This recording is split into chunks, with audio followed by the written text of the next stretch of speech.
성서에 이름을 남긴 고대의 요충지 바빌론. 거대한 평원의 한가운데 태양 아래 반짝이던 사막지대의 거대한 석탑이 우뚝 솟아 있었다. 그 높이는 무려 90m. 당시 사람들은 이 탑이 하늘에 닿기를 바랐고 그 야심은 곧 전설이 되었다. 우리가 잘 아는 구약성서 속 바벨탑. 이 이야기 하늘을 향해 치솟던 이 탑은 결국 신의 분노를 사원어가 뒤섞이고 사람들은 흩어지게 되었다고 전해진다. 이 전설의 무대가 바로 고대 도시 바벨, 즉 바빌론이다. 하지만 이곳은 단지 전설로만 남아있는 도시가 아니다. 황량한 오늘날의 이라크 사막 한가운데 티그리스강과 유프라테스강 사이의 넓은 충적, 평야 위에 수천 년 전 한 문명이 찬란하게 꽃을 피우고 있었다. 두 강 사이에 피어난 초록의 문명.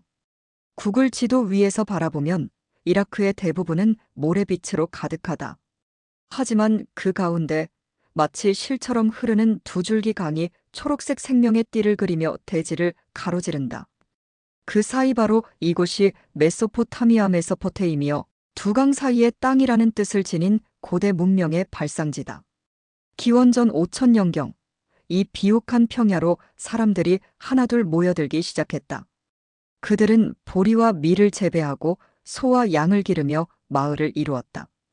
기원전 3000년경, 수메르인들이 정착하면서 우르, 키시, 라가시 같은 도시국가들이 하나씩 세워졌다.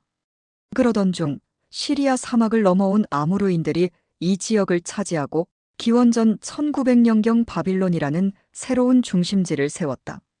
이 도시의 이름은 시대와 언어에 따라 바벨, 바빌루, 바빌론 등으로 불렸다. 하지만 모두가 가리키는 뜻은 같았다. 신들의 문명의 정점, 함무라비의 시대.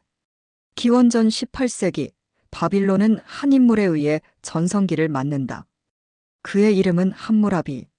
그는 치밀한 계획으로 메소포타미아의 도시들을 정복하고 거대한 왕국을 만들었다. 그러나 함무라비가 진정으로 위대한 이유는 그가 단지 정복자가 아니었다는 점이다. 그는 강을 다스릴 줄 알았고 백성을 다스릴 줄 알았다. 그는 물이 곧 생명임을 알았기에 관계시설 정비에 힘썼고 바빌론과 라르사의 수로를 파내는 일을 직접 명했다. 그리고 무엇보다도 그는 법을 남겼다.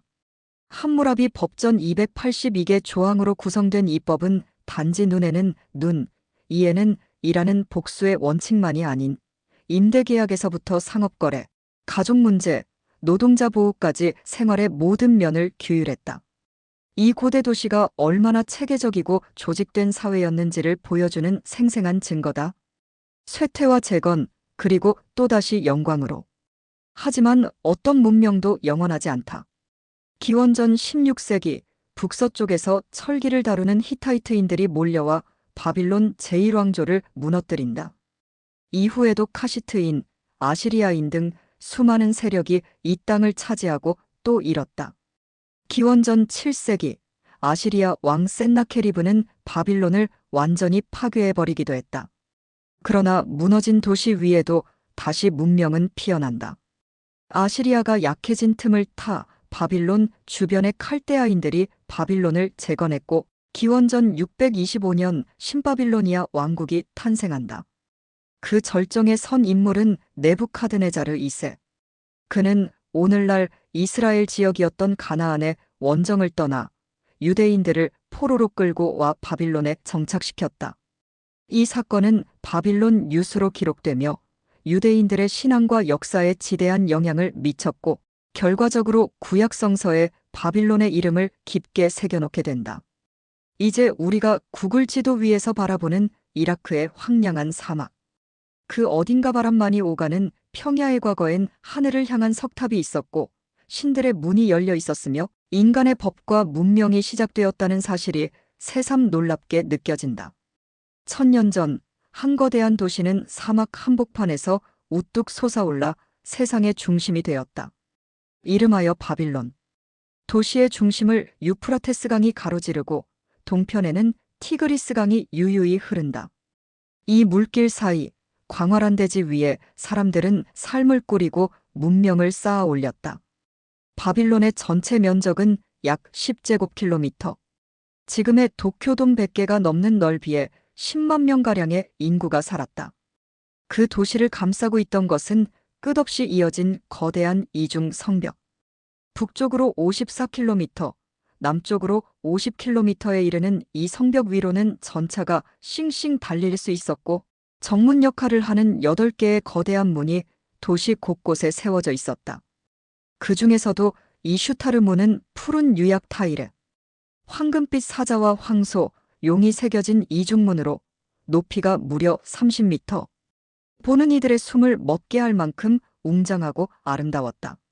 성벽을 따라 도시로 들어오면 중앙에는 유프라테스 강을 가로지르는 123미터 길이의 벽돌 다리가 놓여 있었고, 다리 너머에는 2개의 왕궁이 남북으로 나뉘어 자리했다.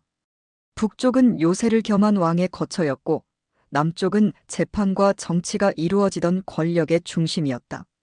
도시에는 점토 벽돌로 지은 단층 주택부터 34층의 고층 건물까지 다양한 집들이 줄지어 있었다.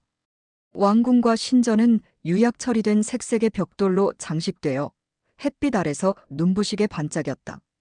시장에는 향신료, 곡물, 도기, 은세 공품이 오갔고 화폐는 없었지만 은의 무게를 기준으로 한 물물 교환이 활발히 이루어졌다.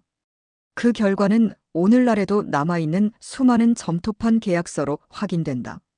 도시의 심장부에는 마르두크 신전이 우뚝 솟아 있었고, 그 옆에 마치 하늘을 향해 계단을 오르듯 올라가는 7층 구조의 지구라트, 즉 신전탑이 자리했다. 그 높이는 무려 90미터. 당시 사람들은 이 탑이 하늘과 땅을 잇는 통로라 믿었다. 오늘날 바벨탑 전설의 실제 모델이 바로 이곳이라는 주장도 있다. 그리고 전설처럼 남은 또 하나의 구조물 공중정원. 네부카드네자르 2세는 고향의 초록 풍경을 그리워하는 왕비 아미티스를 위해 계단식 건물 위에 수목을 심고 물을 끌어올려 만든 인공정원을 지었다고 전해진다.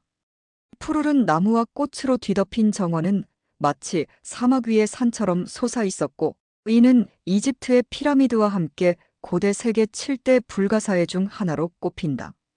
비록 오늘날 그 정원의 흔적은 발굴되지 않았고, 실제로는 아시리아의 수도 니네베에 있었던 것 아니냐는 학설도 존재하지만, 사람들의 상상 속에 피어난 바빌론의 공중정원은 여전히 고대 도시의 상징으로 살아있다.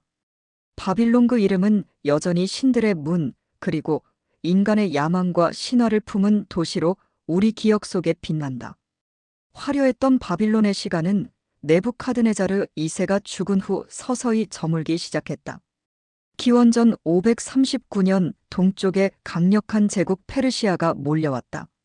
사자가죽을 걸친 키루스 2세가 군대를 이끌고 성문을 열고 들어왔을 때 바빌론은 신음 한 번 없이 정복당했다.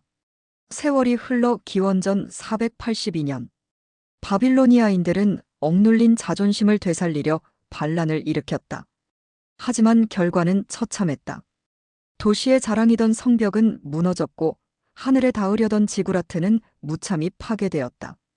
그래도 바빌론은 여전히 메소포타미아의 심장이었다. 그리스의 역사가 헤로도토스는 이 도시를 두고 전 세계에서 가장 아름답고 장엄한 곳이라 칭송했다. 기원전 330년 마케도니아의 젊은 정복자 알렉산드로스 대왕이 동방 원정의 여정 중 바빌론에 발을 디뎠다. 그는 폐허가 된 지구라트를 바라보며 하늘과 땅을 잇는 상징이 다시 솟아오르기를 꿈꿨다. 병사들에게 그 재건을 명했지만 몇 해 뒤 그는 이 도시에서 다시 돌아와 병들고 말았다. 마침내 웅장한 왕궁의 한방에서 그의 숨이 멎었다. 황금 투구도 대제국의 야망도 그를 되살릴 수 없었다. 이후 바빌론의 중심 자리는 티그리스강 북쪽의 셀레우키아로 옮겨갔고, 풍요롭던 강변은 바람과 모래만이 지배하는 땅이 되었다. 수세기가 흐르자 바빌론은 사람들의 기억에서 점점 지워져 갔다.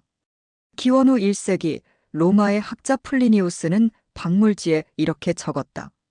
바빌론의 신전은 이제 무너진 돌무더기만이 남아있을 뿐이다. 한때 수천 명이 오갔던 성문은 모래 언덕 아래 잠들었고 벽돌과 기둥은 하나둘 뜯겨나가 다른 건물의 일부로 흩어졌다. 그리고 어딘가에서 바벨탑 이야기가 떠돌기 시작했다. 하늘을 넘보던 바빌론 사람들은 신의 분노를 샀고 그 오만함은 영원히 경계의 상징이 되었다. 훗날 바빌론은 악덕과 퇴폐의 땅을 뜻하는 단어로 변해버렸다. 그러나 19세기 유럽의 고고학자들이 이 땅에 다시 발을 들이자 모래 속에서 다시 꿈틀거리는 과거가 모습을 드러냈다. 독일의 발굴단은 무너진 성벽과 지구라트의 흔적을 찾아냈고 세계는 깜짝 놀랐다. 삐친 문명의 조각들이 빛을 되찾는 순간이었다. 오늘날 이라크 정부는 그 찬란했던 도시의 복원을 위해 다시 손을 걷어붙였다.